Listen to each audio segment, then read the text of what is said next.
한준의 작전판 2연속 무득점, 손흥민, 런닝은 전술이다. 토트넘 호스퍼의 센세이셔널 손흥민이 슬럼프에 빠졌다고 영국 언론이 지적했다. 최근 맨체스터 유나이티드, 브라이턴 앤 호브 알비온과 프리미어리그에서 2경기 연속 공격 포인트를 기록하지 못했는데 경기 영향력도 적었다는 것이다.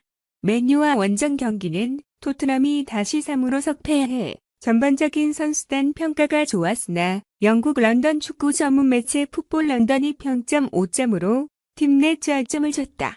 브라이턴전은 2-0 승리를 기록했음에도 영국 런던 지역 신문 이브닝 스탠다드의 평점이 4점이었다. 가혹한 평가가 분명하다. 손흥민은 2경기 모두 팀이 기록한 결정적인 득점에 관여했다. 맨유전은 후반 27분 손흥민의 스루 패스를 세르히오 레귤론이 크로스 패스로 연결했고 해리 맥과이어가 자책골을 넣어 2-2가 됐었다. 브라이턴전 크리스티안 로메로의 선제골은 손흥민이 3명의 수비수를 앞에 둔 채 드리블로 빠져나와 대한 쿨루셉스키에게 패스한 플레이가 기점이다.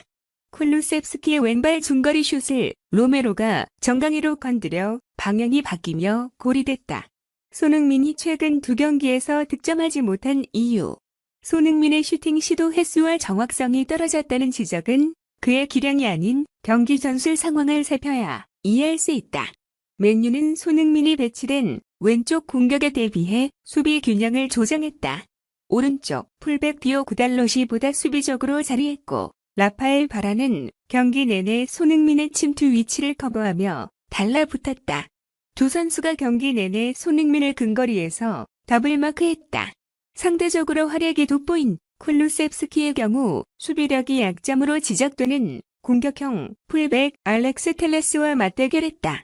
맥과이어가 해리케인 쪽으로 붙고 바렌과 달롯이 손흥민 수비에 치중하며 쿨루셉스키 쪽으로 상대적으로 많은 공간이 생겼다. 손흥민을 중심으로 상대 수비 압박 그물이 형성되기 때문에 쿨루셉스키가 과부하 효과로 기회를 얻고 있는 것이다. 브라이턴전도 마찬가지다. 그레엄 포터 브라이턴 감독은 경기 전 회견에서 케인이 뒤로 내려가고 손흥민에게 패스하는 공격은 막기가 매우 어렵다. 둘은 현재 프리미어리그 최고의 파트너십이고 둘을 상대하는 건 우리에게 도전이다라고 했다. 포터 감독은 손흥민 침투에 대비해 주전 라이트백 타릭 램프티를 벤치로 내렸다. 공격력이 좋지만 수비 뒤 공간을 비워두기에 손흥민에게 공략당할 수 있기 때문이다. 4-2-3-1 포메이션으로 토트넘을 상대한 브라이턴은 오른쪽 풀백 조엘 벨트만을 아예 손흥민 전담마크맨으로 뒀고 오른쪽 측면 미드필더 솔리 마치도 공격보다 수비 지원에 집중했다. 손흥민이 브라이턴전에 유일하게 슈팅을 기록한 위치는 로메로의 패스를 받아 문전 우측을 파고든 때 나왔다. 이 슈팅을 막은 선수는 라이트백 펠트만이었다. 자기 자리를 비우면서까지 손흥민을 막기 위해 달려온 것이다. 쿨루셉스키는 잘하는데 손흥민은 못한다. 수비 과부하 현상 영향. 손흥민이 최근 부진해 보이는 이유는 상대팀이 그만큼 손흥민 수비에 많은 숫자를 투입하기 때문이다. 양발잡이라는 장점으로 인해 한쪽만 막아서는 실점을 피할 수 없다. 그래서 풀백과 센터백이 근거리로 붙고 그 사이 공간까지 미드필더가 커버하기 위해 내려온다. 손흥민 주위로 많은 선수가 몰려 상대적으로 다른 선수들이 여유 공간을 확보하고 공격할 수 있다. 손흥민이 평소보다 압박 상황을 풀어내는데 고전한 것도 사실이다. 하지만 리즈전, 에버턴전에 연이어 득점한 손흥민은 자신을 향한 강한 견제에 당황한 정도이지 기량이 하락한 상황으로 해석하는 것은 과하다.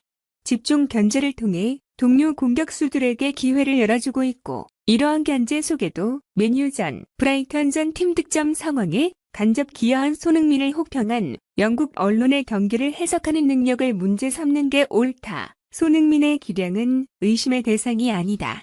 겨우 2경기 공격 포인트가 없었을 뿐이다.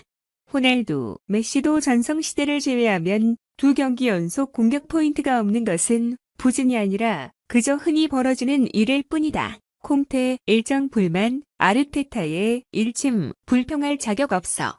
안토니오 콘테가 미켈 아르테타의 일정 불평이 일침을 놓았다. 아스널은 지난 17일 이하 한국 시간 에미레이츠 스타디움에서 펼쳐진 리버풀과의 2021/22 시즌 프리미어리그 소년단 27라운드 경기에서 디오구 조타와 호베르투 피르미누에게 실점하며 0-2 패배를 당했다. 승점 획득에 실패한 아스널은 5위 맨체스터 유나이티드와의 승점차를 벌리지 못했다. 리버풀전 패배 이후 아르테타 감독은 경기 일정에 관한 불만을 쏟아냈다. 아르테타는 경기 이후 언론 기자회견에서 프리미어리그는 경기 일정을 바꾸지 않을 것이다. 가장 큰 영향을 받는 것은 아스널이다. 이는 공평하지 않다. 주말 경기 때 선수들은 제 컨디션을 회복할 것이다. 선수들은 잘 극복하겠지만 이렇게 경기를 마련해준 리그에 정말 감사하다라며 리그 일정에 대해 우회적으로 비판의 목소리를 냈다. 아스널은 리버풀과의 경기 후 이틀의 휴식을 가진 뒤 19일 아스톤 빌라와 경기를 치른다. 이는 선수들에게 체력적으로 부담이 될 것이 분명하다. 그러나 콘테 감독은 아르테타의 불평에 대해 이해할 수 없다는 반응을 했다. 콘테는 지난 18일 언론 기자회견에서 아르테타는 토트넘과 아스널 경기가 연기됐다는 점을 기억해야 한다라고 밝혔다. 1월에 예정됐던 토트넘과 아스널의 경기는 아르테타의 요청으로 인해 연기가 됐었다. 당시 콘테 감독은 아스널이 충분히 경기를 치를 수 있는 스쿼드를 보유했음에도 경기를 연기한 것에 대해 불만을 표한 바 있다. 콘테는 이어 토트넘과 아스널 경기가 연기됐다는 것을 잊지 않았다. 아르테타는 이에 대해 불공평하다고 불평할 자격이 없다라고 덧붙이며 아르테타의 불평에 대해 비판의 목소리를 냈다. 연기된 토트넘과 아스널의 리그 일정은 아직 결정되지 않았다.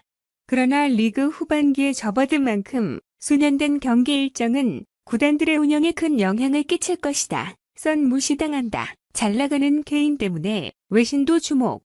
손흥민, 유럽 축구에서 최고의 선수들 중 한 명임에도 불구하고 한 해외 매체가 손흥민 30 토트넘을 향해 분발을 촉구하면서도 칭찬을 아끼지 않았다. 토트넘은 오는 21일 한국 시간 오전 1시 30분 영국 런던 토트넘 호스퍼 스타디움에서 웨스트햄과 2021에서 22 시즌 잉글리시 프리미어리그 홈 경기를 치른다. 토트넘은 4위권 진입을 향한 꿈을 계속 이어가고 있다. 15승 3무 10패, 승점 48점로 리그 7위에 자리하고 있다.